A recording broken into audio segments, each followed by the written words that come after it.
안녕하세요. JD 부자연구소의 소장 조단입니다. 오늘은 나스닥 장중 3.4%대 폭락, 헝다 파산으로 위기는 올 것인가? 라는 주제로 말씀드리도록 하겠습니다. 2021년 9월 21일 화요일 시황입니다.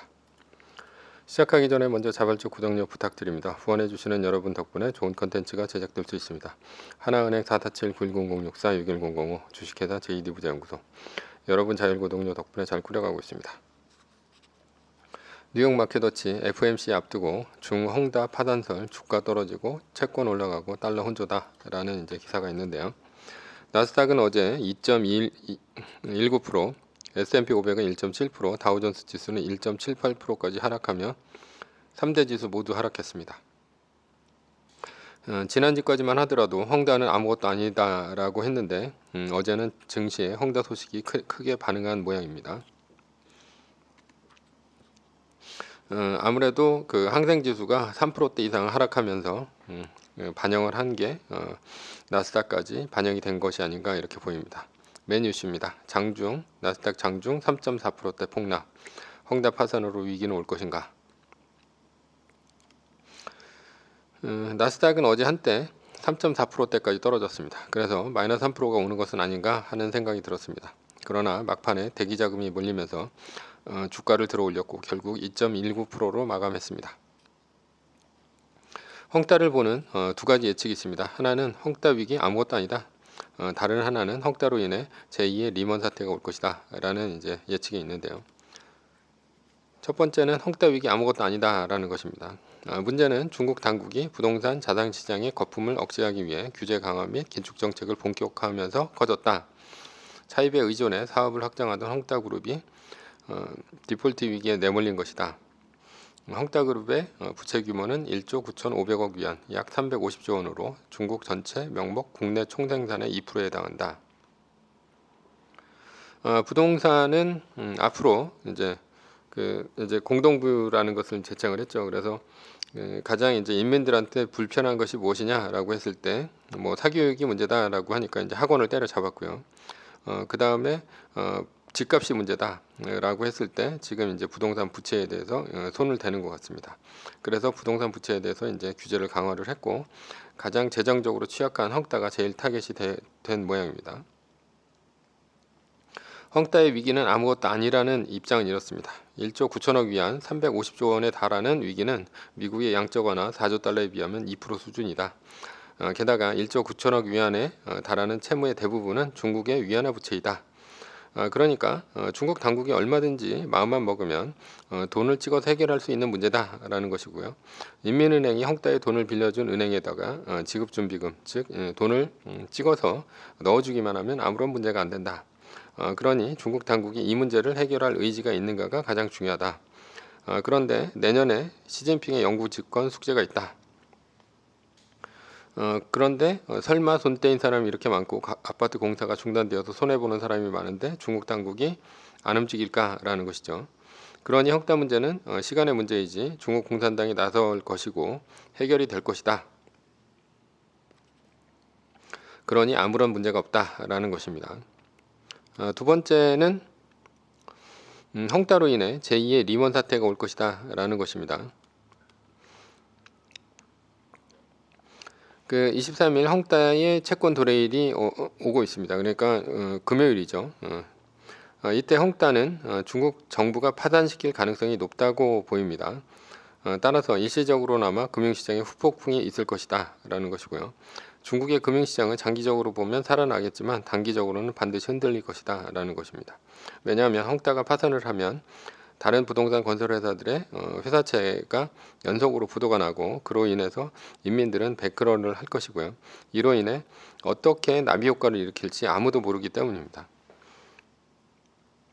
최악의 경우 중국 부동산 시장이 30% 정도 조정을 받으면서 헝다의 파산으로 인해 제2의 리먼 사태가 올 수도 있다라는 것입니다. 그러나 둘 중 어느 것이 맞을지는 아무도 모릅니다. 주가는 예측 불가능성이 있기 때문입니다. 1900년 소르본 대학의 수학과 대학원생인 루이 바슐리에는 투기 이론이라는 논문을 썼습니다. 그 논문의 주장은 간단한데요. 주식의 가격 움직임은 규칙이 없다는 것입니다. 그러나 그 논문은 60년간 주목을 받지 못했고요. 그 논문은 퍼묻혔습니다. 그러다가 1954년 지미 세비지라는 통계학자가 바슐리의 논문을 발견했고요. 이후 30년 동안 세뮤얼슨, 해리 마코위츠, 그리고 유진 파머 등이 연구하여 예측 불가능 가설은 전통 금융학의 근간이 되었습니다. 그리고 주식의 가격은 예측이 불가능하다는 것이 정설이 되었습니다. 왜 주식의 가격이 예측 불가능한 것일까? 효율적 시장 가설의 이론을 개발한 시카고 대학의 유진 파머 교수는 가격이 모든 것을 포함한다 이렇게 정의를 했습니다. 이제 그게 시장 효율 가설이죠. 이유는 이렇습니다. 어제 주가의 등락은 오늘의 주가와 아무런 관련이 없다라는 것입니다. 아무리 동전을 던져서 뭐 5개 연속으로 앞면이 나왔다 하더라도 새로 던지는 동전은 완전히 다른 것이라는 것이죠. 주가를 움직이는 것은 뉴스밖에 없는데, 그런데 뉴스의 주가는 불규칙하고 무작위적으로 발생한다라는 것입니다. 만약 과거에 이러한 불규칙적이고 무작위적인 것에 대한 규칙적인 패턴을 발견한 자가 있다고 친다면, 그러면 주식 투자는 차익 매매가 가능할 것이고, 결국 이러한 사람들이 많아지면 결국 다시 무작위적으로 회귀한다는 것입니다. 그러니 주식의 가격을 예측하는 것은 불가능하다라는 것이 이제 결론입니다. 따라서 헝다의 상황이 어떻게 주가에 반영될지는 아무도 모릅니다. 위의 시나리오를 1번의 시나리오를 얘기하건 2번의 시나리오를 얘기하건 어떤 것도 맞을 수가 있다는 것이죠. 일단 23일 중국 당국의 채무 상환을 해서 급하게 위기가 마무리가 될지, 아니면 23일의 위기는 이번 FMC의 채무 조정 재조정과 그리고 부채 한도 협상, 그러니까 미국의 부채 한도 협상과 시너지를 일으키면서 거대한 폭풍이 될지 아무도 모릅니다. 그러니 결론은 대응만이 답입니다. 예측해서 투자하는 것은 힘듭니다. 오늘 나스닥 선물이 다행히 오르고 있습니다. 이것이 데드캣 바운스일지 아니면 오늘서부터 그냥 V자로 반등할지 아무도 모릅니다. 다만 위기는 끝난 것이 아니라는 것만큼은 확실합니다. 이럴 때는 어떻게 하는 것이 좋은가? 제가 보기엔 시나리오를 짜서 둘 중에 어떤 것이 더 아픈가, 아니면 어떤 것이 더 배가 아픈가에 대한 배팅을 하는 것이 좋습니다. 애플의 리밸런싱 편인데요. 전고점 대비 156.69달러에서 지금 이제 148.86, 그리고 144.94를 이제 넘어서 142달러까지 떨어진 것이죠. 그래서 마이너스 7.5% 구간을 하회한 것입니다. 그러니까 리밸런싱을 했다면 30%의 현금을 갖고 있어야 됩니다. 어제는 애플이 142.97달러까지 떨어져서 7.5% 구간까지 진입을 했고, 매뉴얼대로 했다면 주식을 30% 매도했었을 것입니다. 첫 번째는 포모가 두렵다면 오늘이라도 당장 현금화 시켰던 것을 가지고 주식을 삽니다. 아마도 존버가 그럴 것입니다.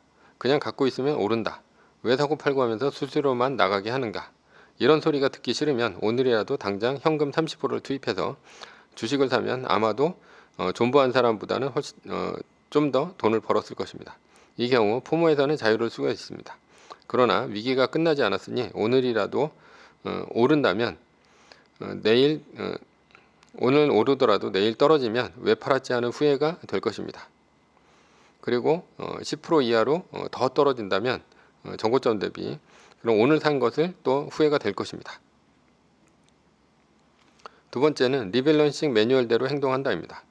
리밸런싱은 2.5% 떨어질 때마다 10%씩 팔았다면 지금 현금화를 30% 했을 것이고요. 그것으로 만약에 이제 그 30% 했는데 만약에 10%가 더 떨어졌다.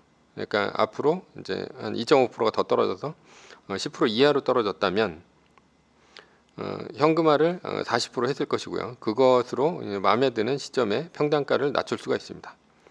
반대로 오늘부터 두 구간 5% 이상 올라서 마이너스 2.5% 구간이죠. 그러니까